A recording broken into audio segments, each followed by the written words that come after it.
Olá pessoal, bem-vindos à CEGEV, ao canal do Reino. E hoje, a mensagem de hoje, nós vamos trazer para você é sobre os mortos e a ressurreição. Nós vamos entender um pouco sobre onde estão os mortos e também sobre o que fazer para poder a pessoa obter a ressurreição. O que envolve em ter a ressurreição, o processo, E o texto base que nós vamos usar para essa mensagem é Eclesiastes capítulo 9 e o versículo 10. Eu vou ler para você Eclesiastes 9 e 10. Tudo o que alcançar a tua mão para fazer, faze-o com as tuas forças, porque na sepultura para onde vais não há obra, nem engenho, nem conhecimento, nem sabedoria. Bem, nós vimos aqui que no texto bíblico que as pessoas, quando elas morrem, elas em princípio, todas vão para a sepultura. A sepultura comum da humanidade, que nós encontramos aí mundo afora, nos cemitérios. E diferentemente às vezes do que muitos pregam, mundo afora, sobre o que acontece com as pessoas quando elas morrem. Agora, uma das únicas certezas que o ser humano tem, muitos até intitulam como a única, mas faz parte de um contexto também, é que o ser humano, que a hora de todo mundo vai chegar, todo mundo morrerá um dia. Eclesiastes 9:5, a parte A do versículo, ele diz para nós que, pois os vivos sabem que hão de morrer. Então, ou seja, de tudo não está errado. É uma das únicas certezas que o ser humano sabe, é que eles podem morrer a qualquer momento. Uma hora pode chegar para todo mundo. Agora, diferentemente do que dizem muitos por aí, e eu vou aqui mostrar para você o que acontece, exemplificar melhor, através da palavra de Deus, o que acontece com uma pessoa quando ela morre e desmistificar um pouco a crença do mundo sobre essa questão. Nós vamos mostrar que realmente a pessoa ela não tem consciência, ou seja, ela não pode ir para um outro lugar com consciência. A Bíblia ensina isso para nós, porque nós vimos aqui que no versículo 10, que para onde a pessoa vai, não há engenho, não há conhecimento, não há sabedoria. Então não há consciência disso. E para mostrar que realmente é dessa forma, ou seja, que não existe uma consciência pós-morte, a Bíblia traz uma passagem para nós, falando da ressurreição. Por exemplo, eu vou usar aqui a ressurreição de Lázaro. Quando Jesus Cristo ressuscitou Lázaro, ali traz para nós algo interessante. E nós vamos dar uma olhada aqui em João capítulo 11, Nós vamos ver esse relato aqui, essa passagem onde Jesus Cristo ressuscita Lázaro. Nós vamos ler o capítulo 11, versículo 11 e o versículo 14, primeiramente, que diz o seguinte: assim falou e lhe disse, Jesus Cristo falando, nosso amigo Lázaro dorme, mas vou despertá-lo do sono. Versículo 14. Disse-lhes, pois Jesus abertamente, Lázaro morreu. Então, ou seja, ali o amigo de Cristo, ele havia morrido, literalmente, e Jesus estava indo lá para despertá-lo do sono, ou seja, da morte, trazê-lo à ressurreição. E no versículo 43 e o versículo 44 traz isso para nós, que diz: tendo assim falado, clamou em alta voz, Lázaro, sai para fora. Saiu aquele que estivera morto, ligados os pés e as mãos com faixas e envolto em seu rosto em um lenço. Disse-lhe Jesus, desatai-o e deixe-o ir. Então, o que mostra isso para nós? Esse relato. O que nós podemos extrair daqui? Para quem estuda a palavra de Deus, sabe que em nenhuma parte da Bíblia há um relato de Lázaro ou de qualquer outra pessoa que tenha sido ressuscitada, mencionando o que aconteceu após a morte, trazendo alguma coisa, porque nós podemos imaginar que seria até curioso, as pessoas poderiam ficarem até curiosas, né, para saber, Lázaro, onde você estava? O que aconteceu? Né? Mas nós não vimos esse relato. Lázaro não mencionou nada, porque Lázaro não lembrava de nada. Ele não esteve em lugar nenhum. Ele esteve aonde? Na sepultura, de acordo com aquilo que a Bíblia ensina. Inerte. Ele esteve sem consciência, sem nada, absolutamente nada.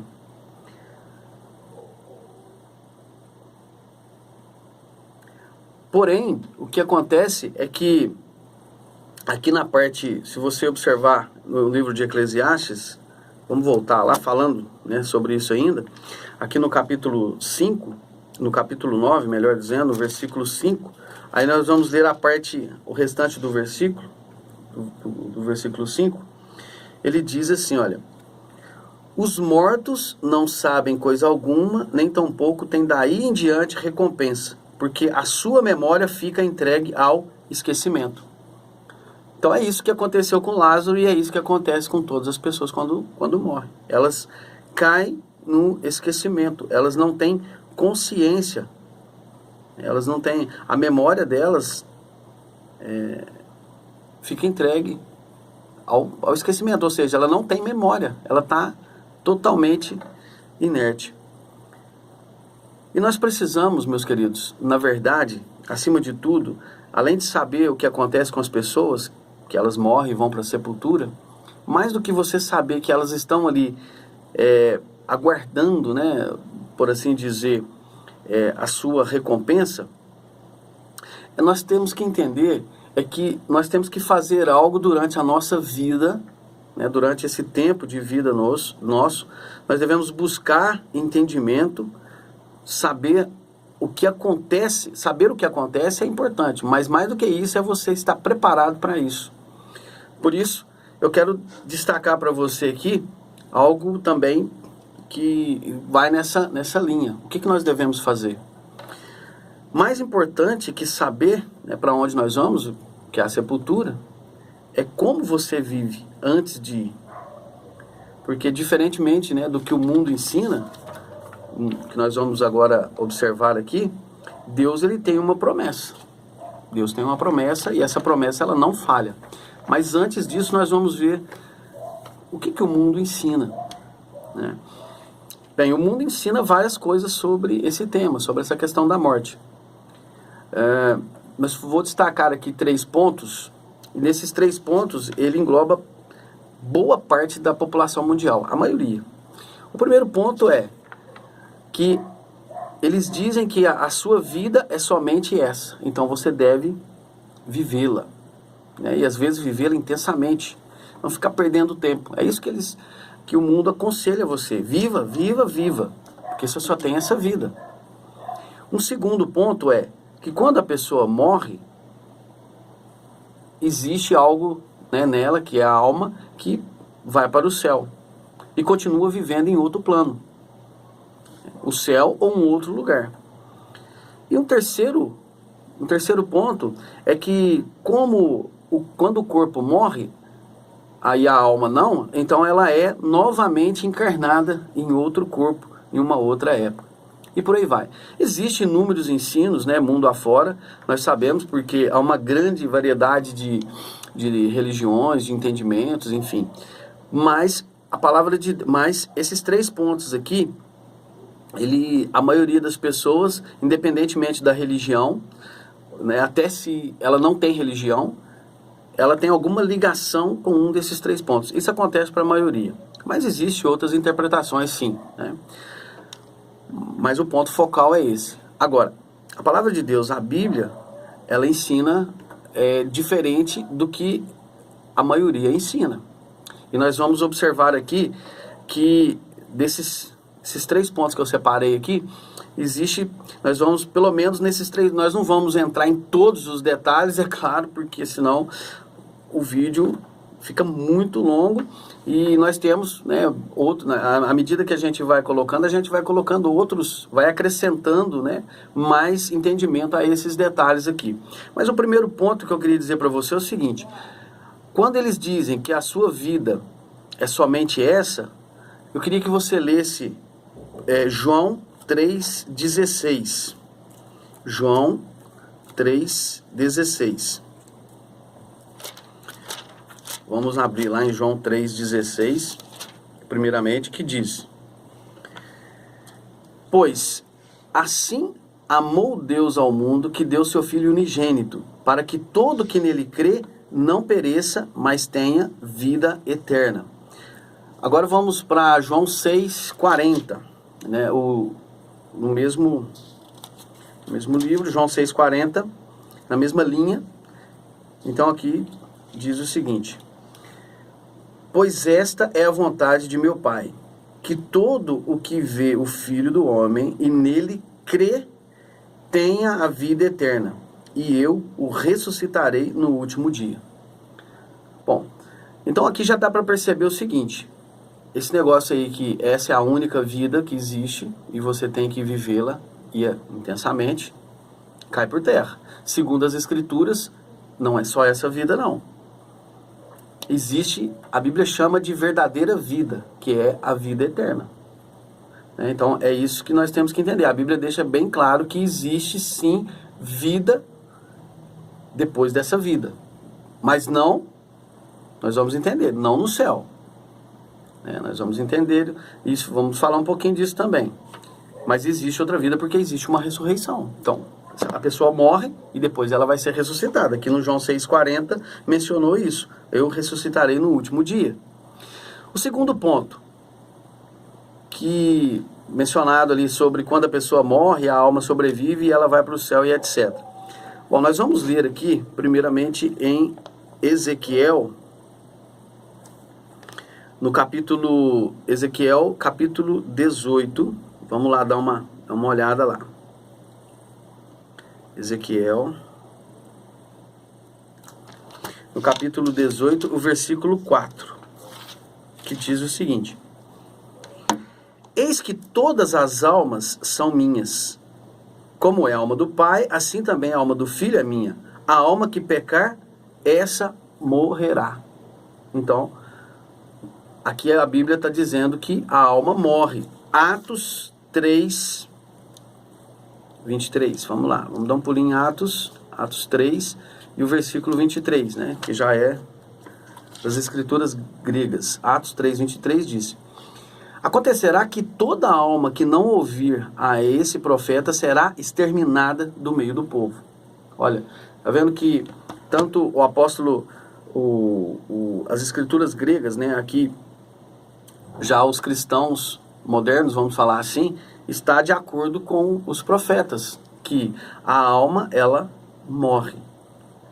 Isso, então, mostra que se a pessoa crê que a alma, que o corpo morre e a alma não, ele está indo na contramão daquilo que a palavra de Deus, as Escrituras ensinam.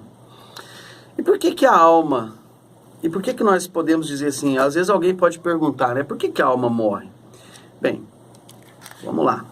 Gênesis, capítulo 2, versículo 7, diz o seguinte, Gênesis 2, 7. Veja aqui o que diz o livro do Gênesis 2, 7. Do pó da terra formou Deus Jeová o homem e soprou-lhe nas narinas o fôlego de vida. E o homem tornou-se um ser vivente. Dependendo da tradução, vai estar escrito alma vivente. Ele tornou-se, ele veio a ser, não a ter uma alma. Então, por isso que, aí quando você lê lá Ezequiel, quando você lê Atos e outros textos falando sobre esse mesmo tema, você vai ver que ele está em acordo, e está em harmonia a palavra de Deus. Ou seja, porque o ser humano, ele veio a ser uma alma e não a ter uma alma. Então, quando a pessoa morre, o ser humano morre, que ele é ele próprio, né? Ele é uma alma vivente. O corpo todo, o conjunto, ele é uma alma. Então, quando ele morre, por isso que a alma morre. Não sobrevive nada depois da morte. Ele vai para a sepultura. Acabou, zerou. Agora, o terceiro ponto, né, quando eles dizem que a pessoa volta, que a alma não morre, então ela reencarna depois, no futuro, Se você observar esses dois pontos que eu destaquei aqui desses textos, você vai ver que se houvesse uma encarnação, ela anularia a promessa de Deus da ressurreição. Ou seja, Jesus, ele ensinou sobre ressurreição e não encarnação. Entendeu? E nós vamos aproveitar aquele relato lá de João, da ressurreição de Lázaro. Houve um diálogo entre Jesus Cristo e Marta, interessante. E ali nós vamos perceber através desse relato o que Jesus ensinava, porque os discípulos, eles estavam junto com Cristo ali, e Cristo ensinava para eles sobre o reino de Deus, ensinando todas as coisas ali. E veja nesse relato o que aconteceu. Aqui no João, capítulo 11, nós vamos a partir do versículo 20. Então diz o seguinte, a partir do versículo 20. Depois que Lázaro morreu. Marta, quando soube que Jesus vinha, foi encontrá-lo. Maria, porém, ficou sentada em casa. Disse então Marta a Jesus: Senhor, se tivesse estado aqui, não teria morrido meu irmão. E mesmo agora, sei que tudo o que pedires a Deus, Deus te dará. Respondeu-lhe Jesus: Teu irmão há de ressuscitar. Aí disse Marta: Eu sei, replicou Marta, que ele há de ressuscitar na ressurreição, no último dia. Disse-lhe Jesus, 25. Eu sou a ressurreição e a vida. O que crê em mim, ainda que esteja morto, viverá. Então, observe esse diálogo ali entre Jesus e Marta. Você observou aqui que quando Marta viu Jesus, ela correu para conversar com ele, já falando das coisas ali, porque ela sabia do poder, da capacidade de Cristo, né? E aí quando Jesus Cristo pegou e disse para ela, falou assim: mas teu irmão vai ressuscitar. Aí veja o entendimento que Marta tinha, né? Ou seja, o entendimento ali era o que Jesus ensinava. E ela respondeu, né? Ela falou assim: eu sei, replicou ela. Falou: eu sei, né? Só faltou ela dizer assim: eu sei, o Senhor já ensinou isso. Mas ela disse: eu sei, ele há de ressuscitar na ressurreição do último dia. Por quê? Porque ele era um discípulo de Cristo. Mas ali, claro que Jesus usou essa ocasião para mostrar o que vai acontecer no reino de Deus, né? Que as pessoas que fazem parte dele, que estão em Cristo, elas irão ser ressuscitadas. E ele ensinava isso para os discípulos dele, inclusive para Marta, que sabia disso. Então esse relato aqui mostra para nós o quê? Mostra que a promessa da ressurreição, ela é garantida para todos os que estão nos túmulos memoriais. E nós vimos aqui que Marta sabia disso. Agora, diante disso, o que o cristão deve fazer hoje, né, nos nossos dias? O que ele deve fazer? Bom, o primeiro passo, ele deve saber qual é a vontade de Deus. Eu estou dizendo saber qual é a vontade de Deus porque, às vezes, eu sei que tem pessoas que vão assistir o vídeo, talvez que até são cristãos, ou às vezes estão aí no caminho para se tornar um cristão, mas estão tendo um entendimento equivocado daquilo que a Bíblia ensina, aquilo que as Escrituras ensinam. Então, o primeiro passo é você saber a verdade de Deus, e a verdade de Deus está aqui nas Escrituras. Então você tem que pegar as Escrituras ali, o contexto geral, desde todos os livros, para você entender.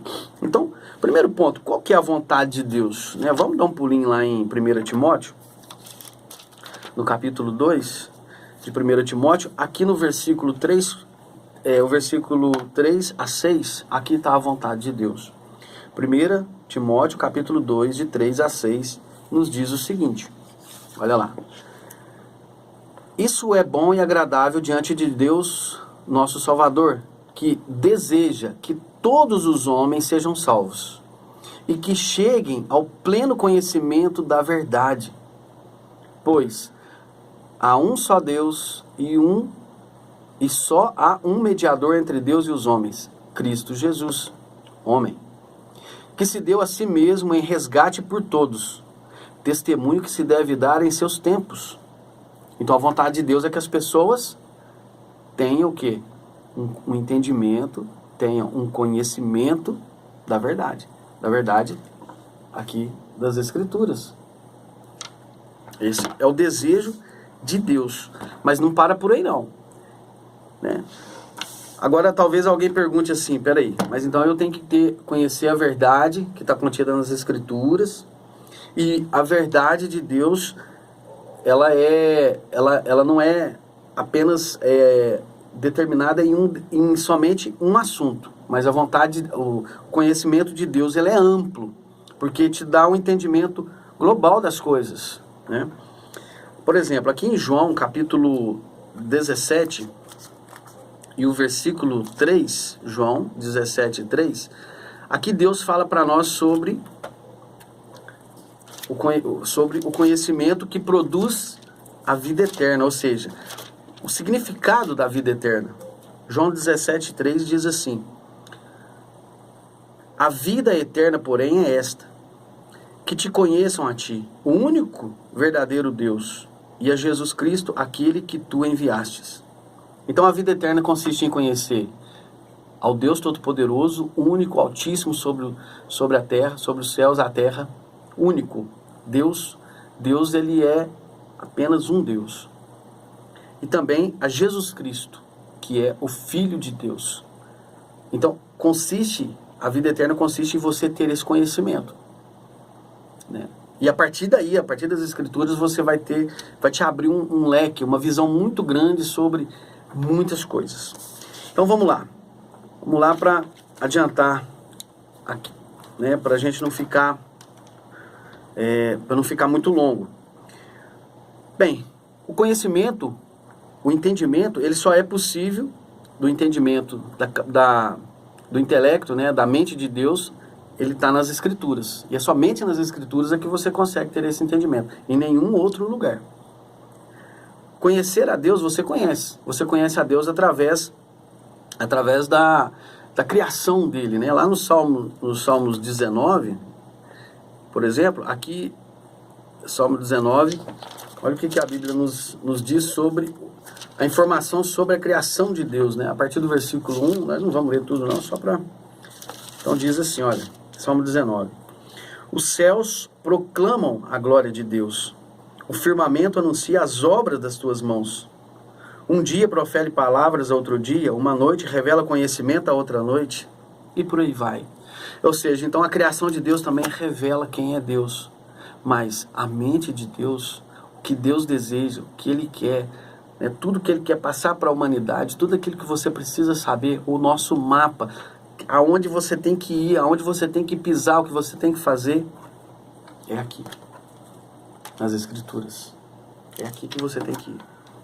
Então o primeiro passo é a palavra. Então o conhecimento vem através daqui. E eu vou ler para você aqui, por quê?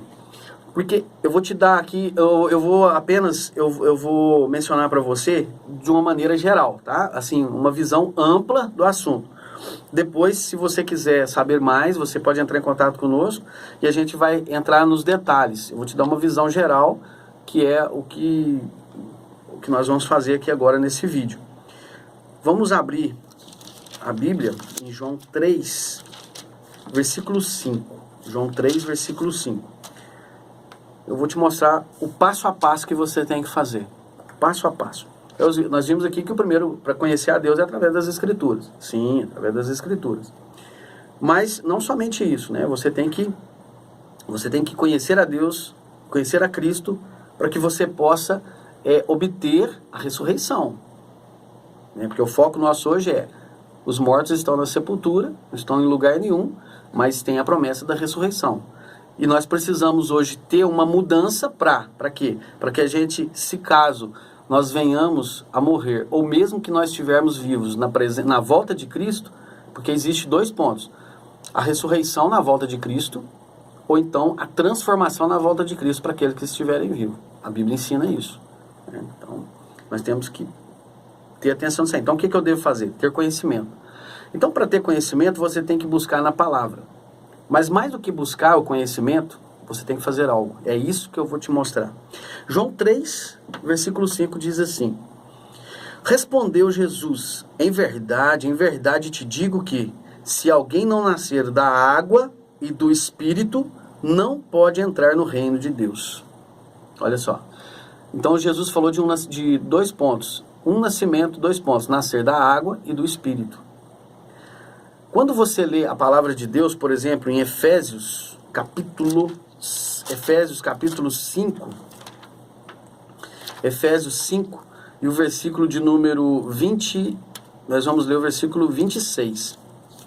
Aqui o apóstolo Paulo ele diz o seguinte, Efésios 5, 26.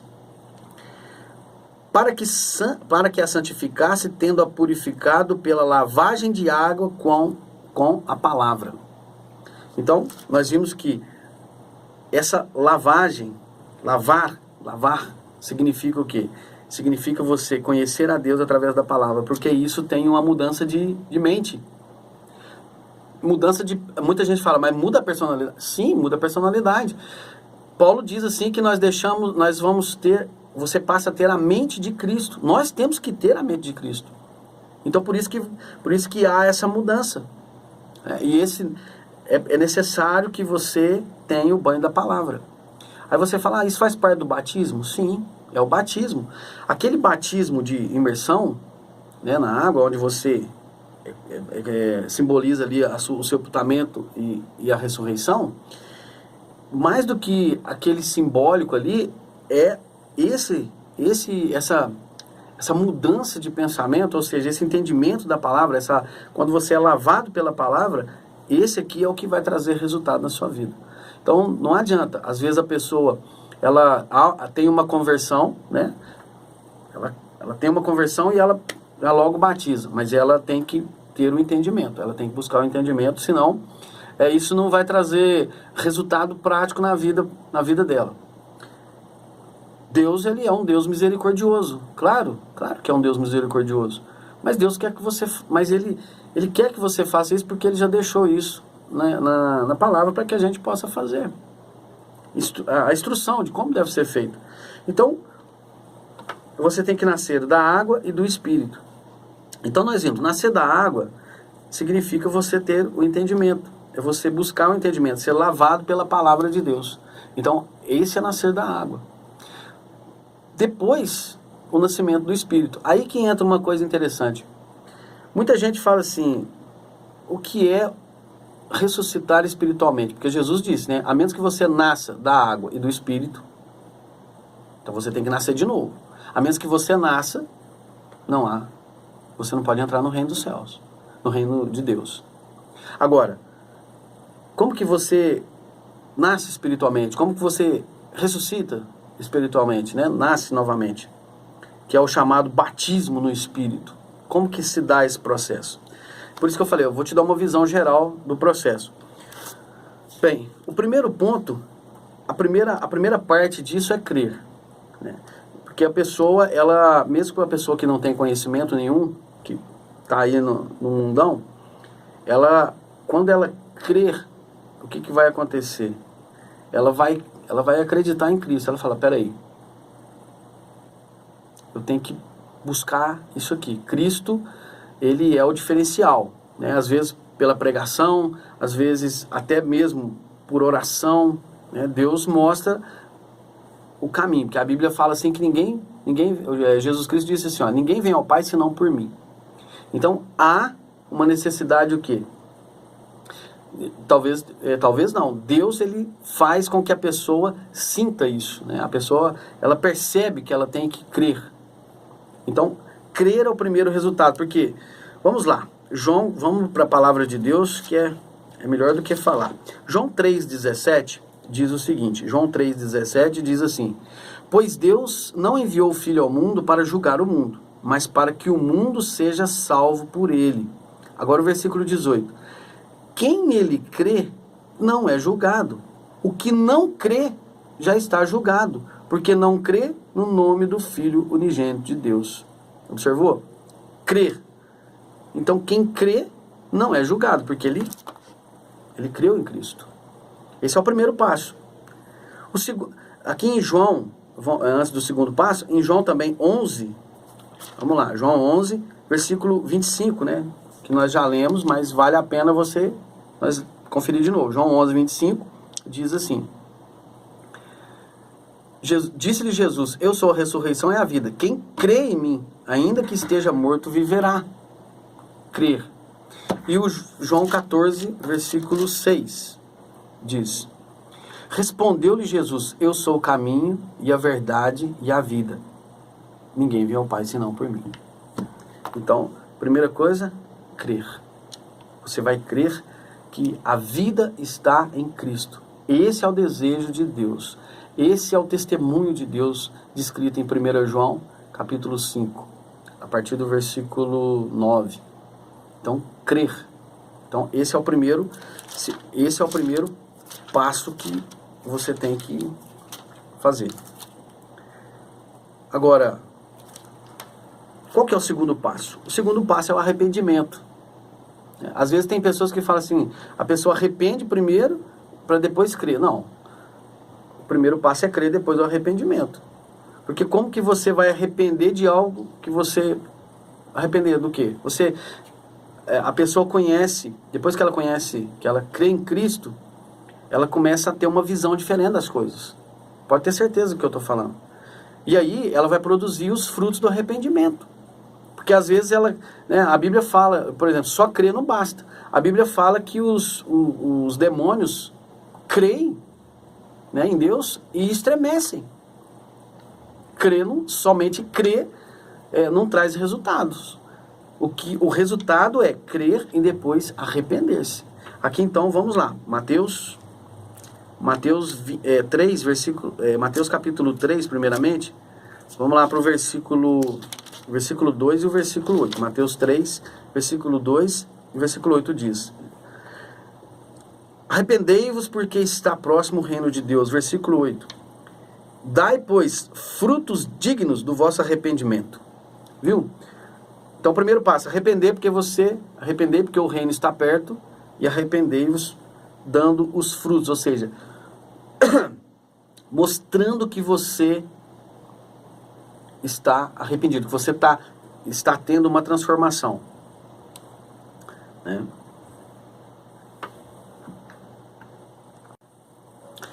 E Atos, capítulo 3, Atos 3, versículo 19, diz: arrependei-vos, pois, e convertei-vos, para serem apagados os vossos pecados, de sorte que, da presença do Senhor, venham tempos de refrigério. Agora o capítulo 26 e o versículo 20, Atos também, Atos 26, 20. Então diz: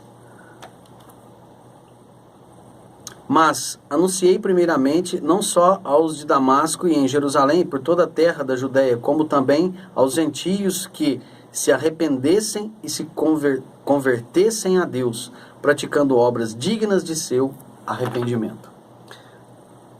Então, esse é o segundo passo. Vamos para o terceiro passo. O terceiro passo é o conhecimento.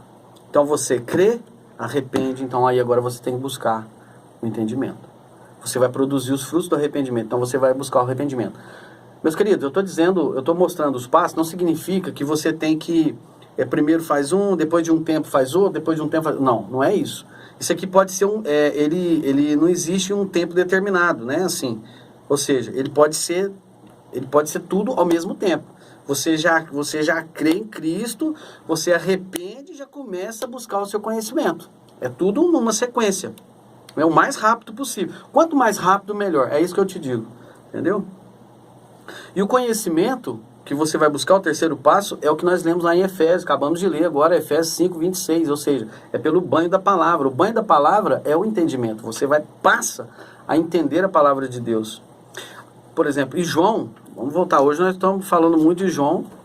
Estamos vendo muito aqui no livro de João, mas é porque João ele especifica bem esses pontos, né?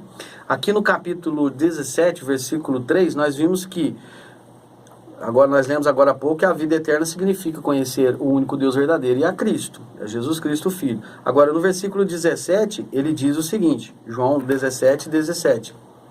Ele diz: santifica-os na verdade, a tua palavra é verdade.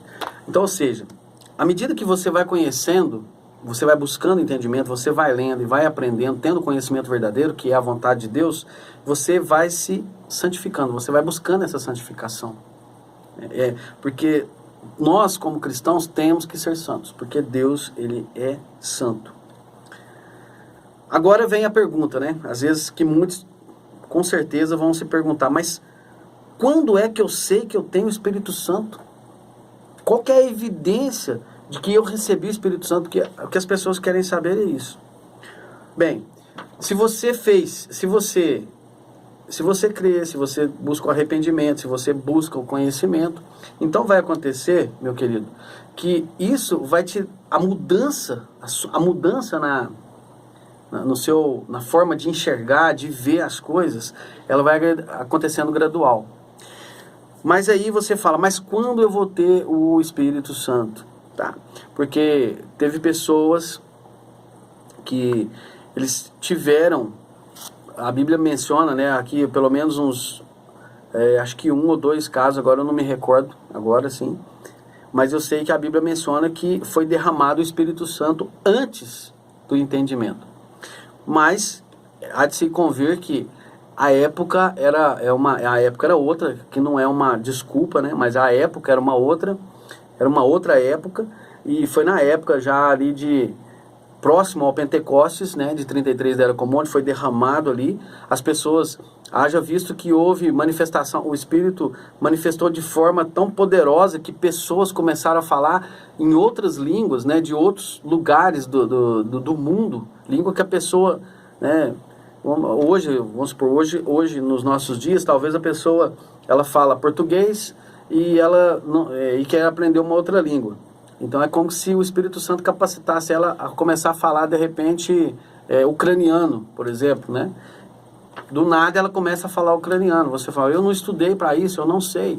Então, o Espírito Santo ali capacitou. Então, houve a manifestação do Espírito para que a obra ela fosse alargada e atingisse outras pessoas o mais rápido possível. Então Deus usou o seu Espírito Santo, e isso é totalmente correto, porque Deus, lá em 1 Pedro capítulo 4, versículo 10, fala que Deus é multiforme. Então Deus, ele trabalha de diversas formas, e uma das formas é capacitar o povo dele para poder realizar a obra, né? Mas hoje, nos nossos dias hoje, às vezes uma pessoa que ela está buscando uma conversão, é um caso, eu estou dizendo assim, naquela época foi um caso excepcional, né? Hoje, se necessário, claro que Deus usa também, excepcionalmente, ele faz aquilo que for preciso para que o propósito dele se cumpra. Então tem que deixar bem claro isso. Mas, naturalmente, quando hoje você começa a estudar, porque a palavra de Deus, o conhecimento de Deus, ele vai se espalhando, né? Ele vai se espalhando em toda a terra. E as pessoas hoje, talvez a pessoa hoje, a responsabilidade hoje maior é do próprio ser humano. Deus, ele te dá, através da graça, ele te dá a salvação, gratuita. A graça, né, a salvação é gratuita para você. Só que você tem a liberdade de escolher se você quer ou se você não quer. Então, por isso, hoje cabe ao ser humano buscar buscar crer, buscar o arrependimento, buscar o conhecimento, né? Mas isso, assim, eu estou dizendo assim, no passado também funcionava. Se você ler lá em Provérbios, por exemplo, né, eu toquei aqui no assunto, vamos supor, se você ler em Provérbios capítulo 2, por exemplo, Deus diz o seguinte, olha o que ele diz lá no capítulo 2 aqui, olha o que o proverbialista escreveu. Filho meu, se receberes as minhas palavras e entesourares em ti os meus mandamentos, de sorte que incline o teu ouvido à sabedoria e aplique ao teu coração o entendimento, se clamares por discernimento e alçares a tua voz ao entendimento, se buscares a sabedoria como a prata e a procurares diligentemente como a tesouros escondidos, então entenderás o temor de Jeová e acharás o conhecimento de Deus, pois Jeová é quem dá sabedoria, e da sua boca procedem o conhecimento e o entendimento. Ele reserva a verdadeira sabedoria para os retos, é escudo para os que andam em integridade, para guardar as veredas do juízo e preservar o caminho dos seus santos. Então você vai entender a justiça, o juízo e a equidade, todas as boas veredas. Pois a sabedoria entrará no teu coração e a ciência agradará a tua alma, o entendimento de Deus. E discrição te protegerá e discernimento te guardará para livrar do caminho do homem mau e do que fala coisas perversas. E por aí vai. Então cabe, aqui o proverbialista disse que cabe ao homem buscar o entendimento. Deus é capaz de capacitar? Sim, ponto. Mas cabe ao ser humano buscar, porque como nós lemos aqui, olha, no versículo 6... no versículo 4, se buscares a sabedoria como a prata e a procurares diligentemente como a tesouros escondidos, então entenderás e acharás o conhecimento de Deus. Então, se você tem que buscar, quem procura um tesouro faz o quê? Ele tem um mapa, tá aqui o nosso mapa. Ele segue as instruções, ele vai seguindo a linha, e ele vai cavar, e ele vai buscar, e ele vai encontrar o tesouro. Então, por isso, cabe nós hoje fazermos isso. Então, o passo é esse. Não necessariamente, igual eu disse, não necessariamente você tem que seguir uma ordem cronológica. Isso aqui é uma visão geral do assunto. E quando você acontecer isso, aí, respondendo a pergunta, quando eu sei que eu tenho o Espírito Santo ele pode ser, você pode receber o Espírito Santo logo depois que você começa a ter o entendimento. Isso não é assim, não é de, por exemplo, unanimidade, ou seja, não é uma coisa igual para todo mundo, entendeu? Não é igual. Uns talvez recebem um pouco mais rápido, outros um pouco mais tarde, porque depende muito também do seu arrependimento, né? De como você está. Se você está com o pezinho ainda lá no mundo, né? Às vezes você está estudando, mas o coração não está pleno. Você entendeu? Então, esse processo, ele não existe uma regra exata. Dá para entender? Mas, em suma, funciona dessa forma. Agora, o resultado é o seguinte. Quando nós lemos aqui até em Provérbios, mas veja bem, lá no livro de João, capítulo 16, também menciona o seguinte: quando o Espírito Santo chega, vai acontecer algumas coisas. Dentre as coisas que vai acontecer, primeiro, você vai ser convencido do pecado do mundo. Você vai ter uma visão diferente do pecado do mundo, né, pelo qual Jesus veio e morreu. E você vai olhar para o mundo, para as coisas ao seu redor, e você vai perceber que isso não faz parte da lei, dos princípios de Deus. Você vai começar a discernir que o pecado, né, o que é pecado contra a lei é aquilo que fere o princípio de Deus, não o do homem. Porque às vezes vai ter pecados, entenda. Por exemplo, eu vou dar um exemplo aqui para ficar mais fácil. O ser humano, no seu país, por exemplo, aqui no Brasil, o governo autoriza, não está autorizado, viu, gente? É só um exemplo, por favor. Mas vamos supor que o governo autoriza o aborto, libera o aborto. Então o que vai acontecer? Isso, diante da lei do homem, diante, né, da lei de César, né, ele está liberado. Então você não estaria cometendo um erro diante das autoridades, diante do povo, no caso, diante do seu país, ali você não estaria cometendo crime nenhum, pecado nenhum. Né? Você estaria fazendo uma coisa dentro da lei. Mas, diante de Deus, isso é pecado abominável. Às vezes é difícil para a pessoa entender, né? Eu sei que é difícil, ainda mais nos dias que vivemos hoje. Mas eu estou dando um exemplo para você entender. Então você vai ser, primeiro ponto, você vai ser convencido do pecado. Então eu dei esse exemplo aqui, mas existem N exemplos de pecado. Nós não vamos abordar tudo aqui. Mas você vai ser convencido do pecado do mundo. O segundo, você vai ser convencido da justiça de Deus. Você verá que... Então a pessoa diz assim, vou dar um outro exemplo. A pessoa fala assim, por que Deus permite a morte de crianças? Muita gente se indigna com isso. Se Deus, usa até essa expressão, né? Se Deus existisse, a criança não ia morrer. Às vezes morrem crianças doentes, com doenças graves, etc. Deus não existe porque... Peraí, meu querido, a pessoa fala isso é porque ela é totalmente ignorante com respeito ao entendimento, ao conhecimento de Deus. Porque existe uma justiça. Deus fará justiça. Você vai entender a justiça de Deus. Você vai entender, aí entra a questão, você vai entender que a vida não é... A verdadeira vida não é essa que nós temos. Não. A verdadeira vida, ela está por vir. Porque a verdadeira vida, ela é para ter começado com os nossos primeiros pais. Mas não começou. Então o que aconteceu? Houve uma queda do homem. No plano de Deus é existir Cristo. Deus, é como se existisse uma linha, Deus é eterno. Existe uma linha da eternidade de Deus, né?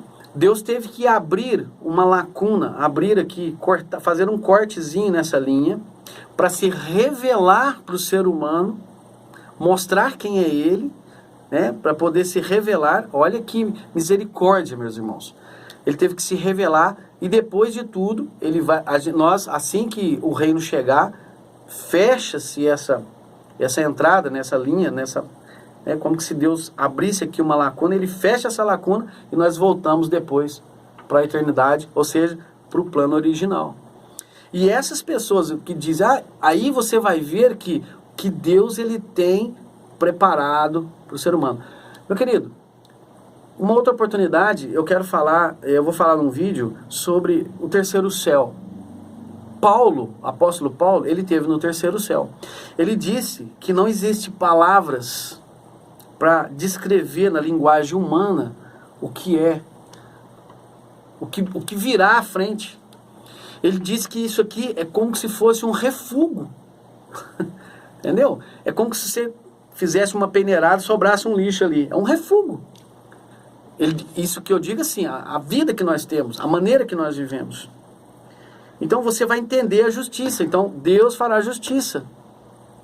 Ou seja, todos que vivem hoje, podem ser crianças, jovens, adultos, idosos, não importa. O sofrimento que seja, você passa a ter uma visão muito ampla do entendimento. A revelação do Espírito Santo. Ele vai te dar esse entendimento. Então, segundo ponto. Um terceiro ponto é que você passa a ser convencido do julgamento do governante do mundo. Porque o mundo, ele é governado, nós sabemos, 1 João 5,19, pelo iníquo, pelo inimigo de Deus, o diabo, chamado Satanás, a serpente original. Deus está no controle, mas o diabo, ele domina aqui, né? Então você vai passar a ter um entendimento disso. Aí você vai entender as palavras de Cristo corretamente. Por que Cristo teve que morrer? De que forma que Deus irá fazer esse julgamento? E por que Deus não destruiu a serpente, né, o diabo lá no início? Porque muita gente também fica falando, por que Deus já não fez isso? Meu querido, você vai entender através do Espírito Santo. Tá bom? E é só através do Espírito Santo. Então, o que vai acontecer? A partir daí... a hora que você tem esse entendimento, o que vai acontecer? Você vai mudar a sua forma de pensar. Aí vamos dar um pulinho lá em Gálatas, só pra gente encerrar aqui, porque já está chegando nos 50 minutos. Eu não queria que esse vídeo chegasse a 1 hora, mas não teve jeito, né? Aqui em Gálatas capítulo 5, e o versículo, primeiramente nós vamos ler o versículo 18, Gálatas 5, de 18 a 21, que diz... Ele diz o seguinte: se, porém, sois guiados pelo Espírito, não estáis debaixo da lei. A lei aqui não é... Essa lei, ele não está falando de lei, você vai entender. A lei, essa aqui não é a lei de Moisés, não. Mas é a lei da carne. Mas então ele diz, se você, olha lá, versículo 18, ele diz, se você, porém, sois guiados pelo Espírito, não estás debaixo da lei. Ora, as obras da carne são, é isso mesmo, 18. As obras da carne são manifestas, as quais são fornicação, a impureza, a lascívia, a idolatria, a feitiçaria, as inimizades, as contendas, os ciúmes, as iras, as facções, as dissensões, os partidos, as invejas, as bebedices, as orgias e outras coisas semelhantes, contra as quais vos previno, como já vos preveni, que os que tais coisas praticam não herdarão o reino de Deus. Por outro lado, ou seja, se são guiados pelo Espírito, você não está debaixo dessa lei do pecado, da carne. Aí, vamos lá. Mas o fruto do Espírito é a caridade, o gozo, a paz, a longanimidade, a benignidade, a bondade, a fidelidade, a mansidão, a temperança. E aí em outras traduções vai estar, como amor, como autodomínio, etc. Contra tais coisas não há lei. Os que são de Cristo Jesus crucificaram a carne com as suas paixões e cobiças. Se vivemos pelo Espírito, andemos também pelo Espírito. Não nos tornemos vangloriosos, provocando uns aos outros, tendo inveja uns dos outros. E mais, a partir daí, meu querido, quero dizer para você que você passa a ter uma visão completamente diferente. Então, como eu já expliquei, essa é uma sequência, mas vai acontecer o quê? Talvez a pessoa pergunte assim, mas eu não vou saber, Deus não vai me mostrar alguma coisa, Já me perguntaram isso, mas você não sente nada? Talvez isso responda a pergunta. João 8, versículo 16. O Espírito mesmo dá testemunho com o nosso espírito de que somos filhos de Deus. Aqui está falando, e o Espírito mesmo está falando de Deus. Deus é Espírito. Ele dá testemunho com o nosso espírito. Olha só. De que nós somos filhos de Deus. Ou seja, então, você que às vezes quer saber se Deus vai te tocar, se você vai sentir isso aqui responde a sua pergunta. Em dado momento, a paz que o Espírito Santo fornece, a paz, ela é manifesta, você vai sentir isso. Pode ter certeza do que eu estou te falando. Mas, como eu disse, você tem que fazer o quê? Você tem que buscar. Em outra oportunidade, nós vamos detalhar mais sobre essa questão, que eu sei que vai levantar muitas questões e perguntas. E se você que assistiu tiver perguntas, por favor, você coloque ali para nós, mande as perguntas para nós vamos responder todas, que a gente puder. Aquelas talvez que a gente não tenha uma resposta assim categórica, estudamos e vamos te ajudar a buscar esse entendimento. Mas o importante é que você busque. Isso aqui eu estou te dando uma visão geral. O importante é que você creia, que você busque arrependimento, que você se embranqueça no sangue do Cordeiro. É isso. O tempo é escasso. Não tem tempo. Nós não temos tempo de ficar protelando o negócio. De achar que as coisas vão acontecer, que vai dar tempo. Não. Busque a sua conversão, meu querido.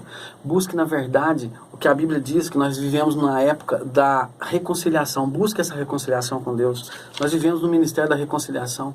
Busque essa reconciliação com Deus. Porque todos nós vamos precisar muito. Venha fazer parte do corpo de Cristo. Venha fazer parte da igreja, da Nova Jerusalém. E para a gente encerrar, eu quero dizer para você o seguinte. Busque a sua ressurreição espiritual, seu novo nascimento. Isso significa, esse novo nascimento significa estar com Cristo, fazer parte da primeira ressurreição. Porque Cristo é a primeira ressurreição. É a ressurreição espiritual. Para nós hoje é fundamental fazer parte dessa primeira ressurreição. Nós que vivemos nessa era, nós só seremos ressuscitados ou transformados na volta de Cristo, se estivermos em Cristo através do Espírito Santo.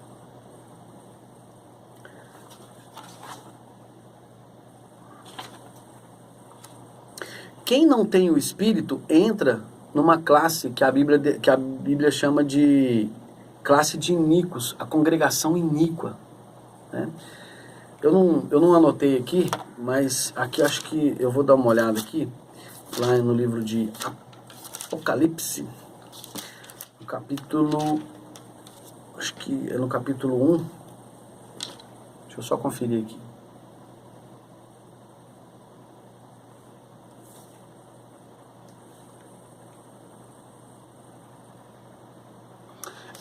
Eu não vou procurar agora, mas a Apocalipse ele menciona para nós, depois eu vou deixar depois o texto na descrição, sobre a congregação de Satanás. Quem não está na congregação de Deus está na congregação de Satanás, está na congregação dos iníquos. Quem é iníquo não tem ressurreição. Iníquo não tem ressurreição. Existe inúmeros textos mencionando isso, mas eu vou ler um texto que é talvez o mais conhecido por todos, né, que está no Salmos 37, versículo 10, que diz o seguinte: ainda um pouco de tempo e não existirá o iníquo, poderá observar diligentemente o seu lugar, e ele já não é. Ou seja, ele vai deixar de existir na volta de Cristo. Quem está na congregação iníqua. Então, para nós hoje, se você não tem o Espírito Santo, você está na congregação iníqua. Creia nas Escrituras, nas promessas de Deus através de Cristo, contido nas Escrituras. Creia. Os mortos em Cristo, estão aguardando a chamada de Cristo. Toda a Escritura traz essa promessa. E Deus cumpre tudo o que Ele promete. Né? Aqui no livro, quem morreu está na sepultura, ele está aguardando a chamada de Cristo. E a chamada de Cristo, meu querido, ela está muito perto de acontecer. Vamos lá, João capítulo 5, versículo 28 e 29. Olha que promessa maravilhosa. João 5, 28 e 29 nos diz: não vos maravilheis disso, porque vem a hora em que todos os que se acham nos túmulos ouvirão a sua voz e sairão. Ouviu? Todos os que se acham nos túmulos, todos que tiveram um novo nascimento. Aí você fala, mas não vai ter outro tipo de ressurreição? Sim, vai ter outro tipo de ressurreição. Só que a diferença é que essa ressurreição aqui é para a nossa época, para aqueles que buscam Cristo hoje. Haverá uma ressurreição de pessoas injustiçadas, pessoas que vão passar por um julgamento, como diz as Escrituras. Por quê? Porque essas pessoas, elas não tiveram oportunidade que nós temos hoje de conhecer a Cristo. Elas não tiveram uma chance de escolha. Deus não é injusto. Por isso que a Bíblia fala que os injustos, os que foram injustiçados, serão trazidos de volta. Deus dará essa oportunidade para eles no milênio. Mas hoje não existe. Hoje nós temos que buscar, por quê? Só para esclarecer, se tiver alguém hoje, no nosso tempo hoje, 2020, se tiver alguém que está sendo injustiçado de alguma forma e não tem recebido a mensagem de Cristo, e ele morre, Deus o ressuscitará. Mas dificilmente hoje há pessoas no globo que não tenham recebido essa mensagem, de uma forma ou de outra. Mesmo em países totalmente fechados, né, nós temos relatos de que a igreja está trabalhando. Nós sabemos disso. Mas é importante. Então, se tiver alguém lá, pode ficar tranquilo. Deus não esquecerá dessas pessoas. Agora, quem tem a oportunidade e não aceita, ela nega.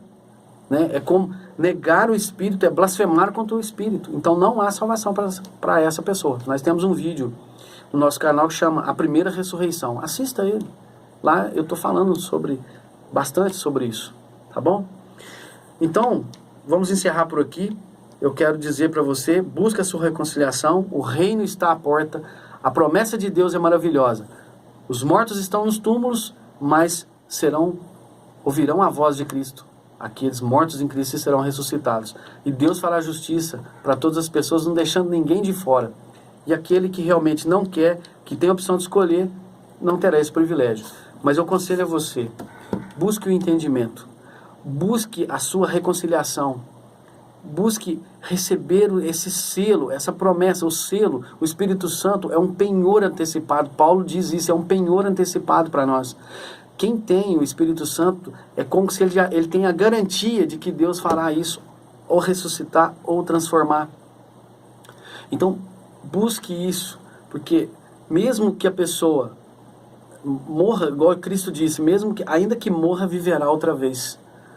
Mais o importante do que é saber aonde eles estão, é saber que eles estão inertes, não têm consciência, não tem nada, eles estão lá aguardando.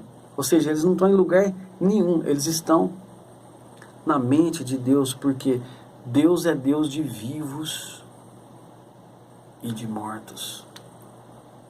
Tá bom? Deus é Deus de vivos. E com certeza eles estão lá, aguardando a volta de Cristo e o chamado. Tá bom? Eu fico por aqui, espero ter te ajudado de alguma forma. Que Deus te abençoe e até a próxima semana. Um abraço.